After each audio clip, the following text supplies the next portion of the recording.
the Hyundai Santa Fe.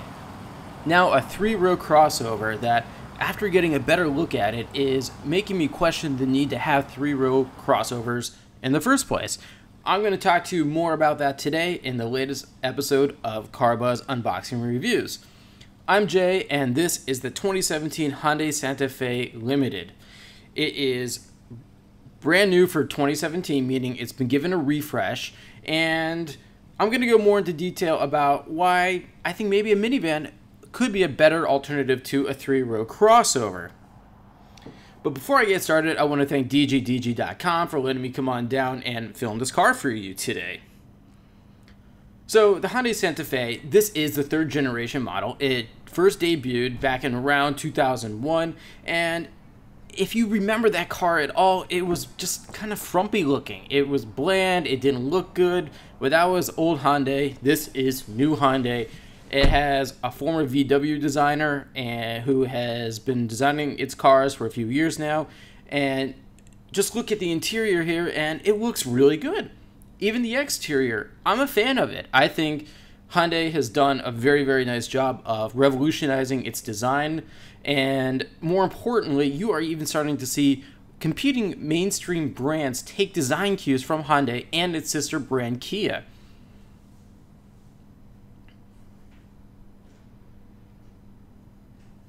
But if you do remember the older Santa Fe's, they weren't always three-row crossovers. They were originally a regular two-seat crossover, and, well, the market in the US has a need now for three-row crossovers for some apparent reason.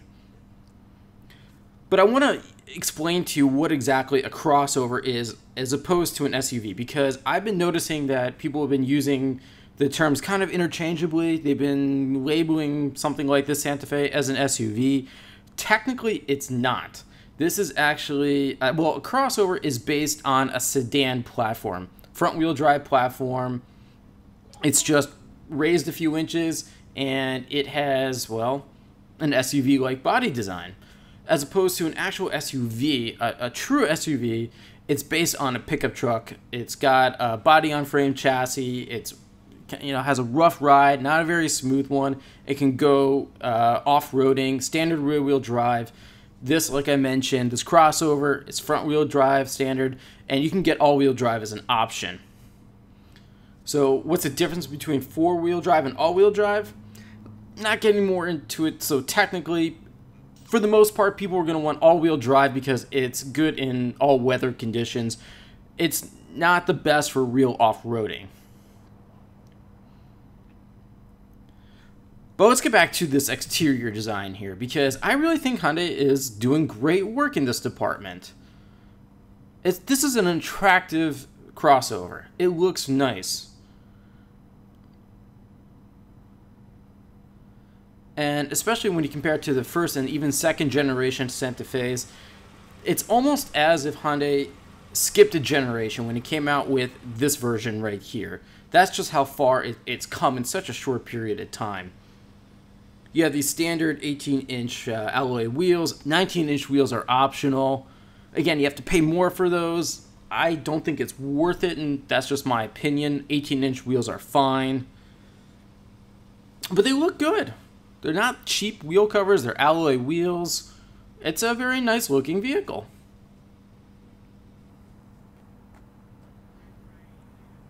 Now, under the hood here, this is a 3.3-liter naturally aspirated V6. It's got 290 horsepower and 252 pound-feet of torque. It's paired to a 6-speed automatic transmission, and like I mentioned, power is sent directly to the front wheels. If you want all-wheel drive, not a problem. That will cost you an extra $1,750.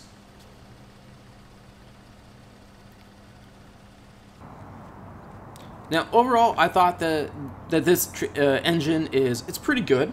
It's the same engine that's found in the Hyundai Azera sedan. But my problem is not so much with the engine, it's with the transmission. It's only a 6-speed automatic.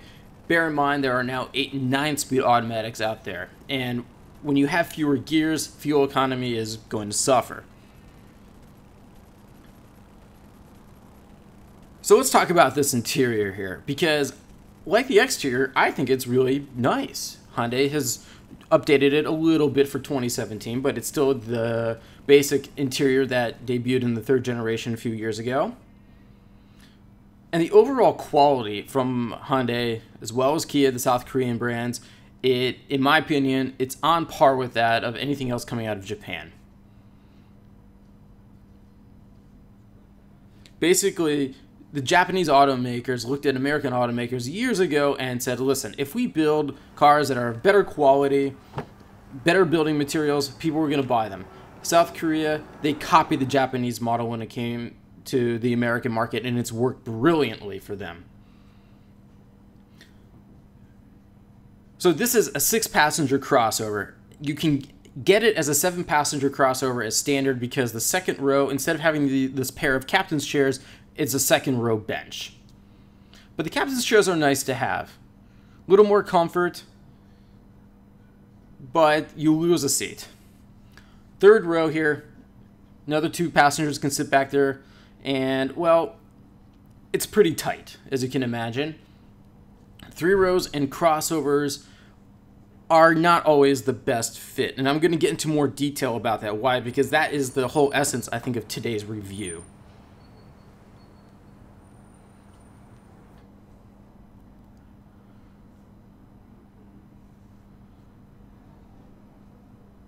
But the overall interior layout here, it's really quite nice. That is, well, that's not real wood, it's fake wood, but I have to say it's good fake wood. I do like the fact that Hyundai went with fake wood as opposed to, let's say, like piano black plastic, which you'll find on the Honda CX-9, another 3-row crossover I've already done a review of. The problem I have with that black piano plastic is that I think it's going to scratch really easily, and it'll show those scratches much more so.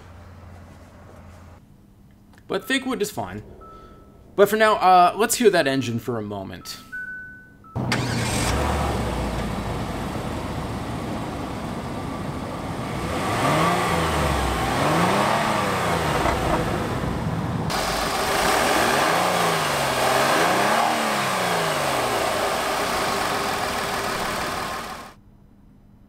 Okay, so again, you heard my complaints about the transmission. The engine itself is fine. It gets 18 miles per gallon in the city, 25 miles per gallon on the highway, and a combined 21 miles per gallon. So this vehicle weighs a total of around 4,000 pounds, but it has a towing capacity of up to 5,000 pounds, which is really not at all bad. And as you can see, going back to this interior here, it's got a gray leather trim seats. These are heated front seats. Even the steering wheel is covered in leather. And you're going to get a few more features on this particular Santa Fe because this is the limited model. It's not quite the base model, it's one level up. And you get the standard 7-inch touchscreen. If you want to pay more for more higher level trim levels of the Santa Fe, you get an 8-inch screen. But I think the 7-inch is just fine. It comes standard with Android Auto, a rear view camera, and you just control all the basic functions of the radio and several other things as well, including the nav system, and it works just fine.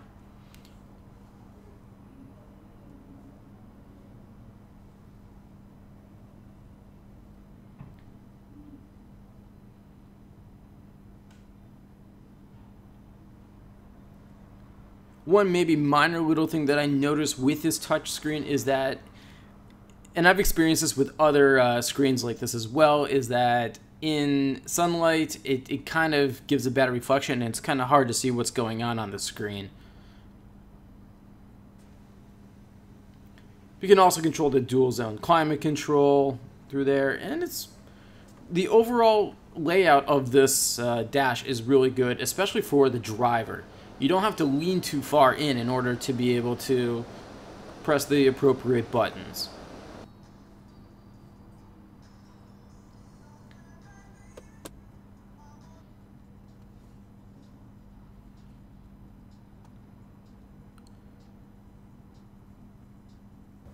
And also, if you're willing to spend the extra money, you can get a premium audio system, but the one that came standard in this particular Santa Fe is more than adequate in my opinion. because you got to remember who's going to buy this vehicle. It's not for enthusiasts who want to have all the latest bits and technology features. This is a family crossover. And because it's a family crossover, you can get a lot of nice safety features standard, such as electronic and traction control, anti-lock brakes with brake assist, 7 airbags. That includes a driver's knee airbag, front seat side mountain, and front and rear side curtain airbags as well.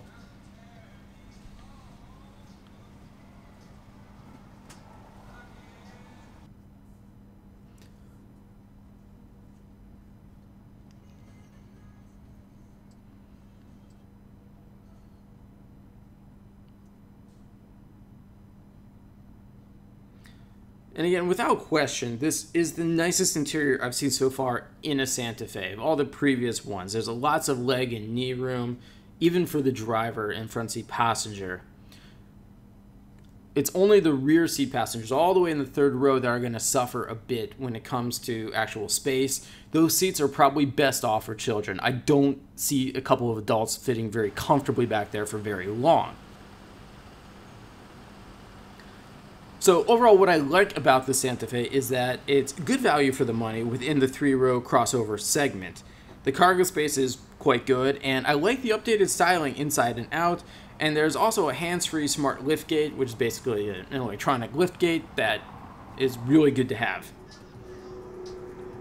And what I don't like, well, as I mentioned, the lack of space in the third row, as well as that 6-speed automatic transmission.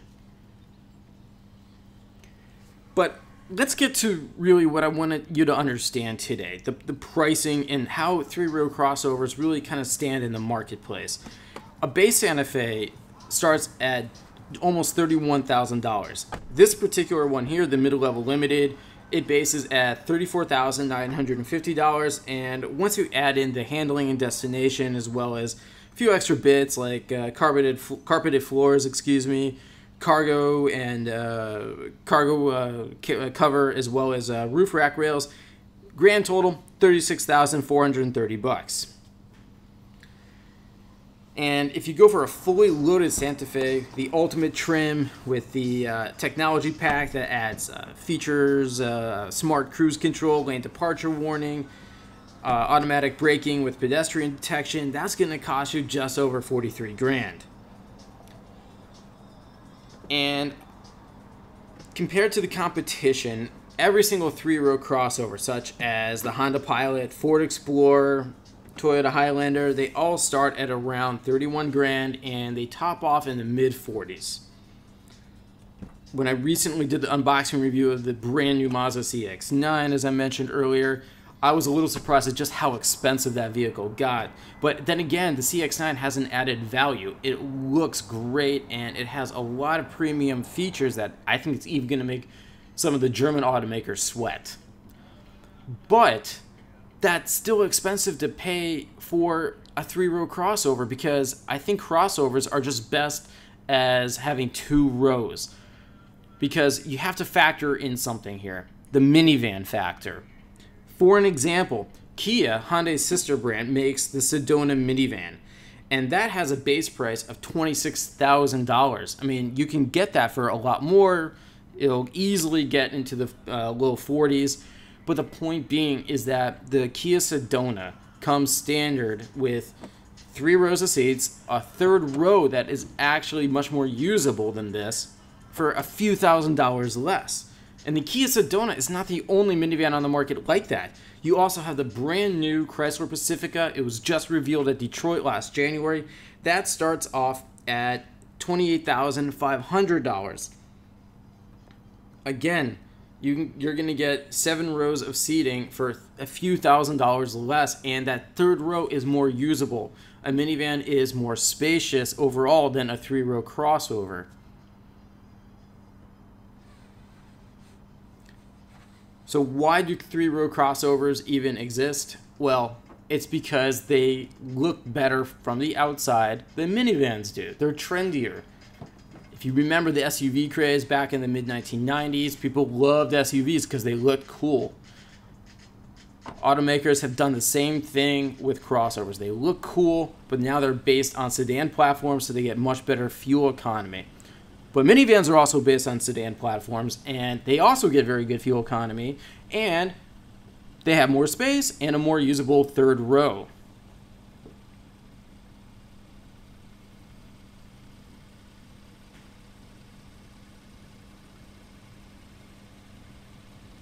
So, do I even recommend three-row crossovers such as this 2017 Hyundai Santa Fe? Yeah, I guess. If you want to pay more for less. I mean, if you need a good crossover, there's plenty of good midsize and even compact crossovers with 2 rows of seats, nice space inside. But if you need 3 rows, in my opinion, minivans offer you more value for the money. But generally speaking, I was very impressed with this 2017 Hyundai Santa Fe. Hyundai has done a very nice job updating it. It is fully competitive against some very, very good competitors. So everyone, I'm out of time for today. Thanks for watching. And if you have any suggestions for future reviews, leave them for me in the comment section below. Any more questions for me about this vehicle, also leave them in the comment section and I'll get to them.